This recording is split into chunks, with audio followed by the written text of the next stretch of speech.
نحمده ونستعينه ونستغفره ونؤمن به ونتوكل عليه ونعوذ بالله من شرور أنفسنا ومن سيئات أعمالنا من يهده الله فلا مضل له ومن يضلله فلا هادي له ونشهد أن لا إله إلا الله وحده لا شريك له ونشهد أن سيدنا ومولانا محمدا عبده ورسوله صلى الله تبارك وتعالى عليه وعلى آله وصحبه وسلم تسليما كثيرا أما بعد فأعوذ بالله من الشيطان الرجيم بسم الله الرحمن الرحيم إنما المؤمنون الذين إذا ذكر الله وجلت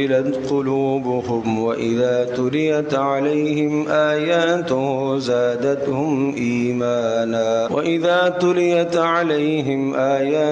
زادتهم إيمانا وعلى ربهم يتوكلون الذين يقيمون الصلاة ومما رزقناهم ينفقون أولئك هم المؤمنون حقا لهم درجات عند ربهم ومغفرة ورزق كريم صدق الله مولانا العظيم رب اشرح لي صدري ويسر لي أمري واحلل عقدة من لساني يفقه قولي اللهم صل على محمد وعلى آل محمد كما صليت على إبراهيم وعلى آل إبراهيم إنك حميد مجيد اللهم بارك على محمد وعلى آل محمد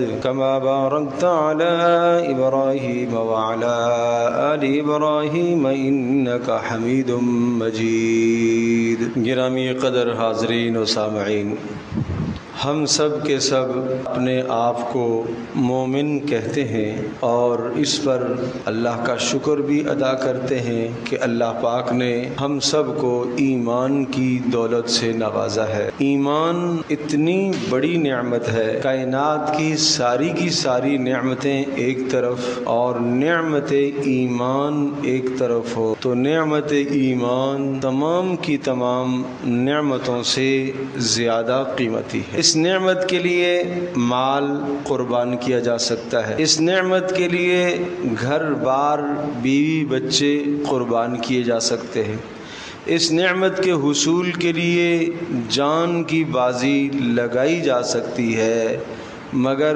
نعمت ایمان کسی لمحے میں آدمی سے جدا نہ ہو۔ مال بھی دے دے اور اپنے آل اولاد کی قربانی بھی دے دے اور جان کی قربانی بھی دے دے، یہ سب قربانیاں دے کر اگر ایمان اس نے حاصل کر لیا اور ایمان کو لے کر اس دنیا سے رخصت ہو گیا اور اس کا خاتمہ کلمے پر ہو گیا اور اس کا اختتام ایمان پر ہو گیا تو یہ آدمی کامیاب ترین انسان ہے۔ اور اگر مال بھی موجود ہے، اہل اولاد، اقربا، اعزاء، رشتہ دار، کنبہ، برادری سب موجود ہے، جان بھی اللہ نے دے رکھی ہے، اقتدار بھی اللہ نے دے رکھا ہے، مگر نعمت ایمان سے محروم ہے، نعمت ایمان سے محروم ہے تو اس کے پاس کوئی نعمت نہیں ہے، کوئی دولت اس کے پاس نہیں۔ یہ آپ کو دیکھنے میں مالدار لگتا ہے مگر فقیر ہے۔ تو بات یہ ہے کہ ہم سب کے سب اپنے آپ کو مومن کہتے ہیں، اس پر اللہ کا شکر ادا کرتے ہیں۔ ایک ہے میرا اور آپ کا اپنے آپ کو مومن کہنا، اور ایک ہے اللہ کا میرے اور آپ کو مومن کہنا۔ اللہ کے نزدیک کون سا مومن معتبر ہے؟ کون سا شخص صاحب ایمان اللہ کے نزدیک معتبر ہے؟ کہیں میں اور آپ کسی غلط فہمی میں مبتلا تو نہیں ہیں، ہم اپنے آپ کو مومن سمجھتے رہے، مگر اللہ کے نزدیک وہ ایمان معتبر ہی نہیں ہے، کامیابی کے لیے وہ معتبر ہی نہیں ہے، اللہ کے ہاں اس کا اعتبار ہی نہیں ہے، تو بات میری اور آپ کی نہیں ہوگی بلکہ بات اللہ کی ہوگی۔ اللہ کے نزدیک جو اعتبار ہے وہ معیار ہے، اللہ کے نزدیک جو معیار ہے وہی اعتبار ہے۔ اب سنیے گا، اولئک ھم المؤمنون حقا، اللہ نے ارشاد فرمایا کہ جن لوگوں میں یہ صفات پائی جائیں وہ پکے سچے مومن ہیں۔ اللہ کہہ رہا ہے جن میں یہ صفات موجود ہوں وہ پکے سچے مومن ہیں، ان کو کیا ملے گا؟ لہم درجات عند ربہم، اللہ ان کو اپنے ہاں بڑے درجے عطا کرے گا، درجے ان کے بلند کرے گا، ومغفرۃ، اللہ ان کے گناہوں کو بھی معاف کرے گا، ورزق کریم، اور اللہ ان کو عزتوں کی روزیاں عطا کرے گا۔ یہ کس پر ملے گا؟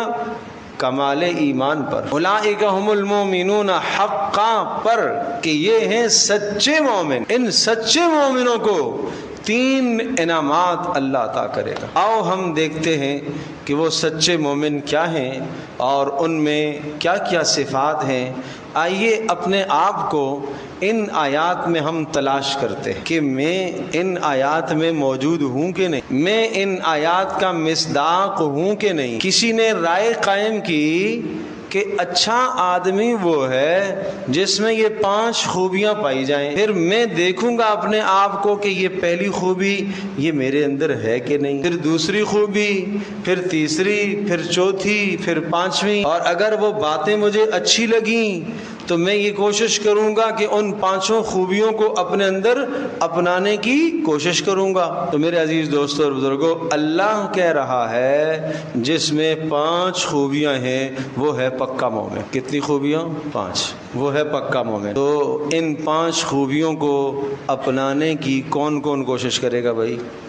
اللہ جزائے خیر دے۔ اب بہت توجہ سے میری بات کو سن اور اپنا دل کا جائزہ لیتے رہنا کہ یہ خوبیاں ہیں کہ نہیں ہیں۔ نمبر 1، انما المؤمنون الذین اذا ذکر اللہ۔ یہ مضمون جو میں نے پڑھا ہے یہ سورۃ الانفال 9ویں پارے میں یہ سورت ہے، سورۃ الانفال، اور اس کی 2، 3، 4 آیات، یہ 3 آیات میں نے پڑھی۔ فرمایا انما المؤمنون، ایمان والے وہ ہیں، مومن وہ ہیں، پہلی نشانی اذا ذکر اللہ وجلت قلوبہم، اللہ کا نام آتا ہے تو اللہ کا نام سن کر ان کے دل اللہ کی عظمت، اللہ کی ہیبت، اللہ کے جلال سے ڈر جاتے۔ پہلی نشانی۔ آپ نے نام سنا اللہ کا، ابھی میں نے اللہ کا نام لیا، آپ نے سنا، ایک یہ سننا ہے جب بھی آپ کے سامنے اللہ کا نام آئے تو ایسی مجالس میں، جب نیک مجلس میں آپ بیٹھے ہوئے ہیں،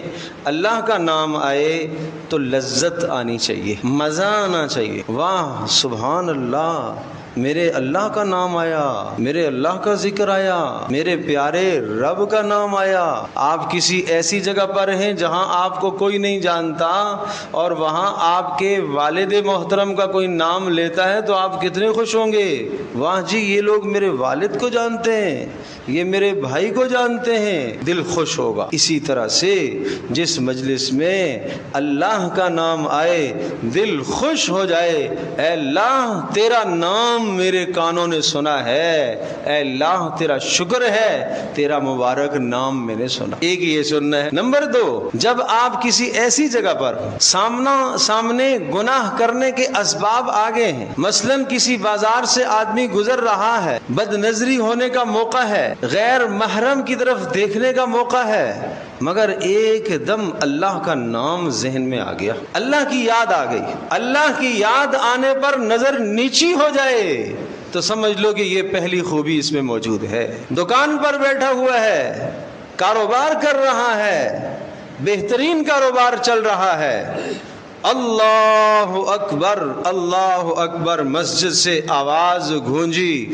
اللہ کا نام سن کر اس کام کو چھوڑ دے اور یہ کہے کہ اب یہ کام بڑا نہیں ہے، اب جس نے بلایا ہے وہ بڑا ہے۔ یہ ہے صفت، یہ خوبی اپنے اندر پیدا کرو۔ نمبر 3، آدمی کسی جگہ پر ہو، کاروبار میں ہو اور دھوکہ دہی کا موقع سامنے آیا ہے، دھوکے سے مال کما رہا ہے، 100 روپے کا فائدہ ہے، سچ سے کما رہا ہے، 10 کا فائدہ ہے۔ اب اللہ کا نام ذہن میں آ گیا، اللہ کا خوف دل میں آ گیا، اللہ کی یاد آ گئی، تو اللہ کی یاد آنے کے بعد 10 روپے کا منافع لے لے، 100 روپے کے منافع کو چھوڑ دے، کیونکہ وہ دھوکے کے ساتھ ہے، وہ جھوٹ کے ساتھ۔ تو اب کیا مطلب ہوا؟ اس نے مسجد میں بیٹھے ہوئے اللہ کا نام سنا، اللہ کی محبت دل میں آ گئی۔ کاروبار میں تھا، اذان کی آواز سنی، کام چھوڑ دیا اور نماز کی طرف متوجہ ہو گیا، کام بند کر کے آ گیا۔ کس لیے بند کیا بھائی؟ ارے روزی کا دروازہ بند کر رہا ہے؟ نہیں، رزاق کے پاس جا رہا ہوں، رزق دینے والے کے پاس جا رہا ہوں۔ اس نے کہا ہے وَفِي السَّمَاءِ رِزْقُكُمْ، تمہارے رزق تو آسمانوں میں ہے، تم تو زمین میں تلاش کرتے ہو، تمہارا رزق تو آسمانوں میں ہے۔ اللہ اکبر۔ فَوَرَبِّ السَّمَاءِ وَالْأَرْضِ إِنَّهُ لَحَقٌّ مِثْلَ مَا أَنَّكُمْ تَنطِقُونَ، تیرے پروردگار کی قسم، آسمان و زمین کے رب کی قسم، تمہارا رزق آسمانوں میں ہے، تمہارا رزق آسمانوں میں ہے۔ تو آدمی کام کاج کے وقت اذان کی آواز سن کر اذان کی طرف متوجہ نہ ہو، اسی کام کے اندر اپنے آپ کو مشغول رکھے ہوئے ہے، تو اس کا مطلب یہ ہے رزاق کی عظمت دل میں نہیں بیٹھی۔ اس کا مطلب یہ ہوا کہ پیسے کی عظمت زیادہ ہے، مال کی عظمت زیادہ ہے، دنیا کی عظمت زیادہ ہے، اللہ کی عظمت نہیں۔ ٹھیلے والا اپنے ٹھیلے کو چھوڑ دے، دکان والا اپنی دکان کو بند کر دے، کاروبار والا اپنے کاروبار کو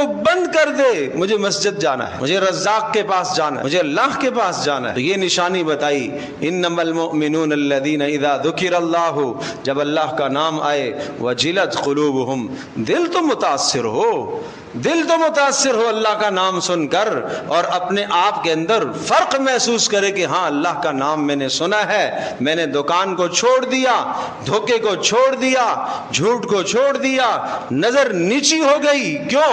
اللہ کا نام سن لیا گیا۔ نمبر 2، دوسری نشانی، یہ پہلی نشانی کے اندر اپنے آپ کو دیکھو کہ یہ نشانی میرے اندر موجود ہے کہ نہیں۔ اگر اعلیٰ درجے کی موجود ہے اللہ کا شکر ادا کرو، نہیں ہے فکر کرو، اپنے اندر پیدا کرو، اس نشانی کو لانے کی کوشش کرو، ورنہ ایمان معتبر نہیں ہوگا۔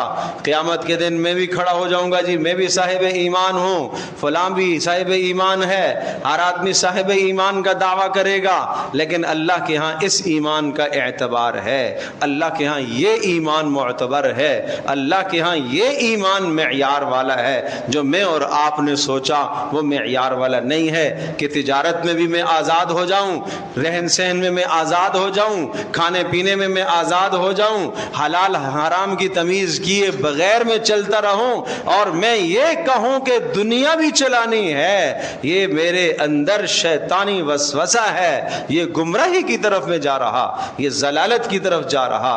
اللہ پاک ہم سب کی حفاظت فرمائے۔ نمبر 2، وَإِذَا تُلِيَتْ عَلَيْهِمْ آيَاتُهُ زَادَتْهُمْ إِيمَانًا۔ آج آپ یہاں بیان سن رہے ہیں، جب بھی دوسری نشانی یہ ہے کہ ان کے سامنے قرآن پڑھا جائے، قرآن پڑھ کر سنایا جائے، ان کے ایمان میں اضافہ ہو، ایمان میں ترقی ہو۔ کیا معنی ایمان میں ترقی ہو؟ 2 مطلب ہیں، 2 معنی یاد رکھیے گا۔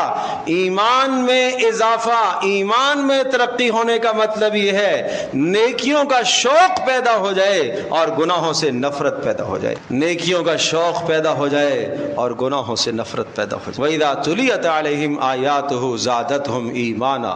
بہترین طریقے سے قرآن کریم جب پڑھا جائے، خوبصورت خوش الحان آواز سے جب آدمی قرآن خود پڑھتا ہے یا سنتا ہے، معنی نہیں بھی آتا، جب بھی اس قرآن کریم اللہ کے کلام میں یہ اثر ہے کہ یہ جب کان میں اس کی آواز پڑتی ہے تو یہ دل دل کو متاثر کیے بغیر نہیں رہتا، مگر قرآن اس طرح سے پڑھا جائے جس طرح سے پڑھنے کا حق ہے۔ اللہ اکبر، اللہ اکبر، خوش الحانی کے ساتھ، صحیح ادائیگی کے ساتھ، خوبصورت آواز کے ساتھ، خوبصورت لہجے کے ساتھ قرآن کریم جب درست پڑھا جاتا ہے تو اس میں اللہ نے طاقت رکھی ہے۔ میرے عزیزو، مجھے آپ یہ بتاؤ، میں آپ سے سوال کرتا ہوں، ایک دوا آپ نے لے لی اور اس دوا کے اندر آپ نے یا دینے والے نے ملاوٹ کر دی اور بہت ہی زیادہ ملاوٹ کر دی، تو مجھے بتائیے وہ دوا مؤثر ہوگی؟ بولو بھائی، خالص نہیں ہے نا، خالص نہیں ملی۔ یوں سمجھ لو کہ ایک قطرہ وہ دوا ہے، ایک قطرہ دوا ہے، ایک گلاس پانی ہے، زیادہ پانی ہے، اس دوا کا کوئی ذائقہ نہیں آ رہا، کوئی اثر نہیں آ رہا، کوئی اس کا رنگ نہیں ہے، کیا کہیں گے آپ؟ یہ دوا کیا اثر کرے گی؟ اور دوا تو ٹھیک تھی بھائی، مگر اس میں ملاوٹ کی گئی ہے۔ قرآن تو اثر کرتا ہے مگر اس میں ملاوٹ ہے، میرے پڑھنے میں ملاوٹ ہے۔ غلط پڑھنے والا آدمی قرآن جب غلط پڑھے گا تو پھر یہ اثر انداز نہیں ہوتا، بد دلی سے پڑھے گا اثر انداز نہیں ہوتا، خوش الحانی کے ساتھ پڑھے گا، اللہ کی عظمت اور ہیبت اور جلال کو سمجھتے ہوئے پڑھے گا تو قرآن کیا کہتا ہے؟ لو انزلنا هذا القرآن على جبل لرأيته خاشعا متصدعا من خشیت اللہ۔ ارے انسان تو کیا چیز ہے، اگر بلند و بالا پہاڑوں پر ہم اس کو اتار دیتے تو وہ اس کی ہیبت اور جلال سے کانپ اٹھتے اور ریزہ ریزہ ہو کر زمین کے ساتھ مل جاتے۔ ہائے کاش قرآن کریم پڑھنے والے ہم ہو جائیں، خوبصورت انداز سے پڑھو، بہترین انداز سے قرآن پڑھو۔ قرآن پڑھنے کا رواج ہی نہیں ہے ہمارے ہاں، تلاوت کا رواج ہی نہیں ہے ہمارے ہاں۔ ہائے ہائے، جس چیز سے انسان کو محبت ہوتی ہے اس کو بار بار اٹھاتا ہے۔ یہ ہماری قرآن کریم سے محبت نہ ہونے کی دلیل ہے، یہ محبت نہ ہونے کی دلیل ہے۔ نہ درست پڑھنا آتا ہے، نہ درست سننا آتا ہے، نہ پڑھنے کی توفیق ہوتی ہے۔ یہ اس بات کی نشانی ہے کہ قرآن کریم سے ہمارا تعلق نہیں ہے، جبکہ اس کو حدیث میں اور قرآن کریم کی آیات میں اس کو اللہ کی رسی کہا گیا۔ جو اس کو مضبوطی سے تھامے گا فقد استمسک بالعروۃ الوثقی لا انفصام لها، اس نے ایسا کڑا تھام لیا، ایسی زنجیر اس نے پکڑ لی کہ جس کے اندر نہ ٹوٹ ہے اور نہ اس کے اندر پھٹن ہے اور نہ اس کے اندر کسی قسم کا کوئی اور نقص ہے۔ بھائی اسی بلندی پر چڑھنے کے لیے ایک رسہ لگایا گیا، تین باتیں ہونی چاہیے، ایک تو جہاں اٹکایا گیا ہے وہ جگہ مضبوط ہونی چاہیے، دوسرا رسہ خود مضبوط ہونا چاہیے، تیسرا میں اس کو پکڑوں تو مضبوطی سے پکڑوں، جب میں مضبوطی سے پکڑوں گا رسہ نہیں ٹوٹنے والا، جہاں اٹکایا گیا وہاں سے بھی نہیں ٹوٹنے والا، تو یقیناً میں چڑھ جاؤں گا۔ تو یہ قرآن کریم اس کو اللہ کی رسی کہا گیا، فرمایا اس کا ایک سرا اللہ کے ہاتھ میں ہے، چھوٹنے کا احتمال ہے؟ بولو بھائی، چھوٹنا ممکن ہے؟ نہیں ہے۔ نمبر دو، مضبوط رسی قرآن، ٹوٹنے کا امکان ہے؟ نہیں ہے۔ رہ گئی تیسری بات، اگر میں نے مضبوطی سے تھام لیا تو میں اللہ تک پہنچ جاؤں گا، اور اگر میرے ہاتھ میں ڈھیلا پن ہو گیا تو پھر میں کھائیوں میں گر جاؤں گا، تباہیوں میں گر جاؤں گا۔ اللہ میری بھی اور آپ سب کی حفاظت فرمائے۔ تو بات یہ ہے وَإِذَا تُلِيَتْ عَلَيْهِمْ آيَاتُهُ زَادَتْهُمْ ایمانا، خوش الحانی کے ساتھ قرآن کریم جب پڑھا جاتا ہے ایمان کی ترقی ہوتی ہے۔ اور میں نے عرض کیا ایمان کی ترقی کا مطلب کیا ہوا؟ نیکی کرنے کی محبت دل میں پیدا ہو جائے اور گناہ سے نفرت پیدا ہو جائے۔ یہ کیا ہے؟ ایمان ترقی پکڑ رہا ہے بھائی۔ کھانا پینا شروع کیا، ورزش شروع کی روزانہ، ماشاءاللہ بھائی صحت مند ہو گئے ہو، صحت مند ہو گئے ہو، ہاں جی آج کل یہ غذائیں کھا رہا ہوں اور جسم کی دیکھ بھال کر رہا ہوں۔ میرا پیارا، جسم کی دیکھ بھال کر رہے ہو تو جسم موٹا تازہ نظر آنا شروع ہو گیا۔ ارے درخت کی دیکھ بھال تو نے کرنا شروع کر دی تو درخت سرسبز و شاداب ہو گیا۔ اگر ایمان کی تو دیکھ بھال کرے گا تو ایمان سرسبز و شاداب نہیں ہوگا۔ کہ ایمان کی بھی دیکھ بھال کرو نا، ایمان کی دیکھ بھال کی کوئی پرواہ نہیں. ایمان کی دیکھ بھال بھی کرو کہ کیا میرے اندر نیکی کرنے کا جذبہ بڑھ رہا ہے کہ نہیں, کیا میرے اندر گناہوں کی نفرت بیٹھ رہی ہے کہ نہیں. یہ روزانہ اپنے آپ کو دیکھنا ہے, یہ ایمان بڑھنے کی نشانی ہے. اللہ اکبر, اللہ اکبر. تو نمبر 1, انما المؤمنون الذین اذا ذکر اللہ وجلت قلوبہم, اللہ کا نام آئے تو دل خوف سے کانپ اٹھے. نمبر 2, واذا تلیت علیہم آیاتہ زادتہم ایمانا, جب قرآن کریم کی آیات سنیں تو ایمان میں ترقی ہو. اور نمبر 3, وعلی ربہم یتوکلون, بھروسہ اللہ پر. کاش یہ بات دل میں آ جائے, اللہ کی ذات عالی پر بھروسہ ہو جائے, کاش کے بھروسہ ہو جائے. آپ کہو گے مجھے بھروسہ ہے, اور نہیں میرے پیارو, بھروسہ کچھ اور چیز. جس چیز کا نام میں نے بھروسہ رکھ لیا وہ بھروسہ نہیں ہے. سنو, بھروسہ کس چیز کا نام ہے؟ آؤ ایک حدیث سناتا ہوں. لو توکلتم علی اللہ حق توکلہ لرزقکم اللہ کما یرزق الطیر, اگر تم اللہ پر ایسا توکل کرو جس طرح سے اللہ پر توکل اور بھروسے کا حق ہے, اللہ تمہیں ایسے کھلائے گا جیسے اللہ پرندوں کو کھلاتا ہے. صبح نکلتے ہیں تو ان کے پیٹ خالی ہوتے ہیں, اور شام آتے ہیں تو ان کے پیٹ بھرے ہوئے ہوتے ہیں. ہم سے تو پرندوں کا توکل اللہ پر زیادہ ہے بھائی. وہ کہتے ہیں, وہ اللہ کی تسبیح کرتے ہیں. صبح سویرے آپ دیکھو ذرا, کیا خوب چہچہانا ہے, کیا خوب پرندوں کی آوازیں. یہ کیا کر رہے ہوتے ہیں, یہ کیوں چیخ رہے ہوتے ہیں, یہ کیوں چہچہا رہے ہوتے ہیں؟ یہ اللہ کی تسبیح بیان کر رہے ہیں, یہ اللہ کی حمد کر رہے ہیں, یہ اللہ کی تقدیس میں مشغول ہیں. وَإِن مِّن شَيْءٍ إِلَّا يُسَبِّحُ بِحَمْدِهِ, ہر شے اس اللہ کی تسبیح بیان کر رہی ہے. یہ پرندے اللہ کی تسبیح بیان کرتے ہیں, پھر وہ نکلتے ہیں اپنی روزیوں کو تلاش کرنے کے لیے. محنت وہ بھی کرتے ہیں, تلاش کرنے کے لیے پرندہ بھی اڑتا ہے, لیکن توکل اس کا اللہ کی ذات عالی پر ہے. اور ایک مسلمان فجر کی نماز میں سو رہا ہے, اس سے تو وہ پرندہ بہتر نکلا جو جلدی اٹھ گیا ہے. اللہ اکبر. پھر یہ روزی میں برکت کیسے آئے گی؟ حضرت فاطمہ رضی اللہ تعالی عنہا فرماتی ہیں, پیارے رسول صلی اللہ تعالی علیہ وسلم گھر میں تشریف لائے تو میں سو رہی تھی فجر کی نماز کے بعد. کہا فاطمہ کھڑی ہو جاؤ, یہ روزی کے تقسیم کا وقت ہے, یہ سونے کا وقت نہیں ہے, یہ سونے کا وقت نہیں ہے. کہا جاتا ہے کہ فجر کی نماز کے بعد سے سورج نکلنے تک کا جو سونا ہے اس کو حیلولہ کہتے ہیں. حیلولہ, حیلولہ کا معنی حائل ہو جانے والی چیز. تو یہ آپ کے اور آپ کے رزق کے بیچ میں حائل ہو جاتا ہے. یہ سونا آپ کے اور آپ کے رزق کے بیچ میں حائل ہو جاتا ہے. پھر کہاں سے روزی میں برکت آئے گی؟ وعلی ربہم یتوکلون. توکل کا مطلب یہ ہے کہ اسباب اختیار کرو, مگر اسباب اختیار کرنے پر بس نہیں کرو, بلکہ اللہ کی ذات عالی کی مدد ساتھ لیا کرو. دکان کھولنے والا, کاروبار چلانے والا, ملازمت کرنے والا, مزدوری کرنے والا, کمائی کرنے والا کہتا ہے نہیں کماؤں گا تو کھاؤں گا کہاں سے. غلط ہے تیرا نظریہ. کماؤں گا نہیں تو بچوں کو کیا کھلاؤں گا. غلط ہے تیرا نظریہ. کھلاتا اللہ ہے, تو سبب ہے, تو ذریعہ ہے, تو ذریعہ ہے, تو سبب ہے. اپنے آپ کو سبب سمجھ, ذریعہ سمجھ.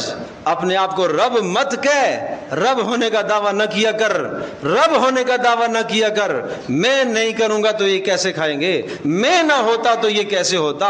ارے یہ نہ کیا کر, یہ رب ہونے کا دعویٰ مت کر. اس لیے قرآن کریم کے اندر سب سے زیادہ اللہ کی صفات میں سے جس صفت پر زور دیا گیا وہ لفظ رب ہے, لفظ رب ہے, لفظ رب ہے.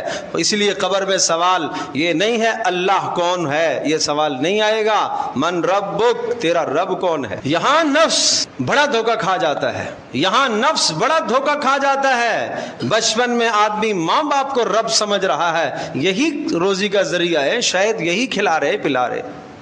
اور جوانی آتی ہے, جسم میں طاقت آتی ہے, کمانے لگتا ہے, اپنے آپ کو کچھ سمجھنے لگتا ہے, ان ذرائع پر توکل کر کے بیٹھا ہے جو رزق کے ذرائع ہیں. ارے ان ذرائع پر توکل نہ کرو. سورج ایک روشنی دینے کا ذریعہ ہے, اصل اللہ کا امر ہے پیچھے, اصل تو اللہ کی قدرت ہے, اصل تو اللہ کی قدرت ہے. غلط فہمی نہ لگے, دھوکہ نہ لگے, مغالطہ نہ لگے. فلا تغرنکم الحیات الدنیا، ارے مسلمانوں تمہیں دنیا کی زندگی دھوکے میں مت ڈالے. ولا یغرنکم باللہ الغرور، تم اللہ پاک کی جانب سے، اللہ اکبر، تمہیں شیطان دھوکے میں مت ڈالے. قیامت میں اللہ سوال کرے گا، ما یا ایھا الانسان ما غرک بربک الکریم، ارے انسان تو بتا تو صحیح، کرم کرنے والے رب سے تجھے کس نے غافل کر دیا تھا؟ کس نے تجھے دھوکہ دیا تھا؟ تمہیں بتایا نہیں تھا کہ شیطان تمہارا کھلا دشمن ہے؟ تمہیں بتایا نہیں تھا کہ یہ رزق کے اسباب ہیں، رازق یہ نہیں ہے، رازق اللہ ہے. تمہیں بتایا نہیں گیا تھا کہ جہاں جہاں کاروبار کے تیرے ذرائع ہیں یہ سب اسباب ہیں، ان اسباب پر توکل نہ کرنا، توکل اللہ کی ذات پر کر. یہ ہے وَعَلَىٰ رَبِّهِمْ يَتَوَكَّلُونَ. نفع کا مالک اللہ ہے، نقصان کا مالک اللہ ہے، شفا دینے کا مالک اللہ ہے، نفع کا مالک اللہ ہے، رزق کا مالک اللہ ہے. ہاں بست قبض، یبسط لمن یشاء، جس کے لیے چاہتا ہے روزی پھیلاتا ہے، ویقدر، جس کے لیے چاہتا ہے روزی تنگ کر دیتا ہے. یہ اس کا نظام ہے، یہ اس کا نظام ہے بھائی، یہ اس کا نظام ہے. فلاں تجھے نوکری سے نکال دے گا یوں نہیں کرو گے تو. یہ کون ہوتا ہے بھلا نکالنے والا؟ اس کو رب بنا لیا تھا. یہ کوئی تیرا رزق چھین سکتا ہے بھلا؟ جو رب نے تیرے مقدر میں لکھا ہے. نکال دینے کا مطلب یہ ہوا کہ اتنے دن تیرے یہاں لکھے ہوئے تھے، یہ روزی کا ذریعہ اللہ نے اتنے دن کے لیے لکھا ہوا تھا. اس کے اختیار میں کچھ نہیں ہے، اس کے اختیار میں کچھ نہیں ہے. یہ توکل اللہ کی ذات عالی پر کرو. الذین یقیمون الصلاۃ، چوتھی خوبی، نماز کو قائم کرتے. ایماندار نماز کو قائم کیا کرتا ہے. میں بات شروع سے عرض کر رہا تھا کہ بھائی اللہ نے نشانیاں بتائی ہیں. وہ ایمان ہمارے نزدیک معتبر ہے، وہ مومن معتبر ہے جس میں 5 نشانیاں ہوں، جس میں 5 علامتیں ہوں. نمبر 1، اللہ کا نام آتے ہی اس کا دل خوف سے کانپ اٹھے، اور اللہ کا نام سنتے ہی، اذان سنتے ہی اپنے کاروبار کو بند کر دے اور چھوڑ دے اور اللہ کی طرف متوجہ ہو جائے. اور گناہ کا موقع سامنے آئے تو فوری گناہ کو چھوڑ دے. یہ ایمان والے کی پہلی نشانی ہے.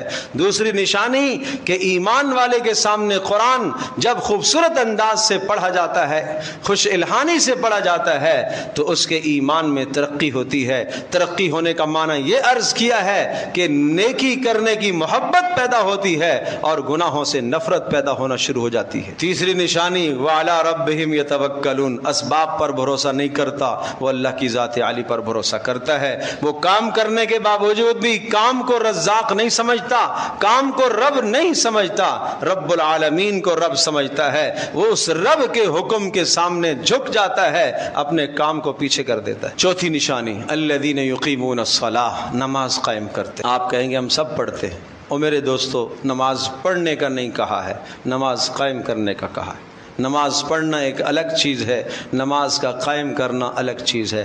نماز پڑھنا صرف ایک موقع پر ہے. قرآن کریم میں صرف ایک موقع پر نماز پڑھنے کا کہا گیا، باقی ہر جگہ پر نماز قائم کرنے کا کہا گیا. نماز پڑھنے کا کہاں کہا گیا؟ صرف حالت جنگ میں، جب سامنے دشمن کھڑا ہے، نماز کا وقت ہے، تم 2 گروپ بنا لو، 2 جماعتیں بنا لو، ایک دشمن کے سامنے پہرہ داری کرے، ایک جماعت ادھر نماز پڑھے. اس کو حکم ہے کہ ذرا جلدی جلدی نماز پڑھ لو، اس لیے کہ دشمن کھڑا. یہاں کہا نماز فَأَقَمْتَ فِيهِ الصَّلَاةَ فَلْتَقُمْ مِنْهُمْ طَائِفَةٌ، ایک طائفہ وہاں کھڑا ہو جائے، ایک جماعت پیچھے کھڑی ہو جائے، ایک دشمن کے سامنے اور ایک نماز میں مشغول ہو جائے. یہاں کہا نماز پڑھے. نماز پڑھنے کا کہا، مانا یہاں آداب بجا نہیں لا سکتے ہو، اطمینان سے نہیں پڑھ سکتے ہو، حالت جنگ ہے، حالت خوف ہے، امن نہیں ہے.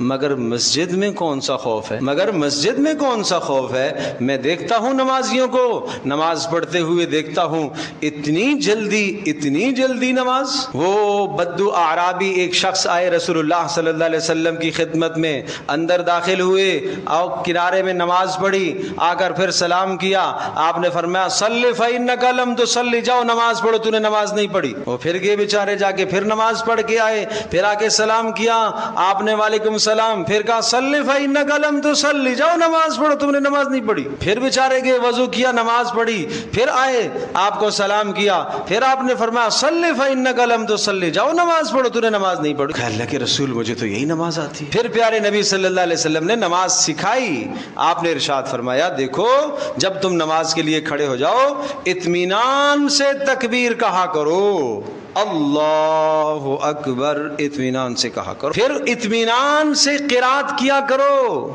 جلد بازی کی ہے، پھر اطمینان سے رکوع کیا کرو کہ آپ جب رکوع میں جھکو تو آپ کا سر، آپ کی پیٹھ بالکل سیدھ برابر میں ہو جائے، اور پھر جب آپ رکوع سے کھڑے ہو جایا کرو تو اطمینان سے سیدھے کھڑے ہو جایا کرو، جب سیدھے کھڑے ہو گئے تو پھر آپ سجدے کے لیے جایا کرو، پورا سیدھا اٹھا نہیں ہے کہ سجدے میں چلا جاتا، یہ کیا ظلم ہے بھائی، یہ تو نماز کا مذاق ہے۔ پھر جب ایک سجدہ کر لیا تو اس کے بعد اطمینان سے بیٹھو، پھر دوسرے سجدے کے لیے جاؤ۔ کبھی کبھی دیکھنے میں آتا ہے کہ وہ وہاں ہی ہاتھ رکھے ہوئے سجدہ کر کے اوپر تھوڑا سا سر کیا، واپس چلا گیا، یہ کون سا طریقہ ہے؟ یہ اتنی جلدی۔ فرمایا چور کو جانتے ہو؟ چور جانتے ہو؟ کہ اللہ کے رسول چور کیوں نہیں جانتے؟ جو مال چوری کرتا ہے؟ نہیں نہیں، اس سے بڑا چور۔ اللہ کے رسول اس سے بڑا چور وہ کون ہوتا ہے؟ کہا اس سے بڑا چور وہ ہے جو نماز کی چوری کرے، جو نماز کا چور ہو۔ کیا کرے؟ وہ وقت ٹالتا رہے، پڑھ لوں گا ابھی وقت، ارے جماعت ہی نکلی ہے نا، وقت تو ہے، اس کو جماعت کا احساس نہیں، اس کو نہیں پتا کہ ایک نماز چھوڑنے پر، ایک جماعت چھوڑنے پر 27 نمازیں فوت ہو گئی ہیں، اسے 1 روپے پر 27 روپے تو نظر آ رہے ہیں، مگر اسے ایک نماز کے چھوڑنے پر 27 نمازوں کا ثواب نہیں نظر آ رہا۔ اس کو فرشتوں کی امین نظر نہیں آ رہی کہ جس کی امین فرشتوں کی امین کے ساتھ مل جائے گی اس کے گزشتہ گناہ معاف ہو جائے گی۔ تو چور جانتے ہو؟ کہا کون؟ کہا اللہ کے رسول کون؟ کہا جو انتظار کرتا رہے، جب بالکل وقت تنگ ہو جائے تو پھر جلدی آئے اور مرغے کی طرح ٹھونکے مارے اور نکل جائے۔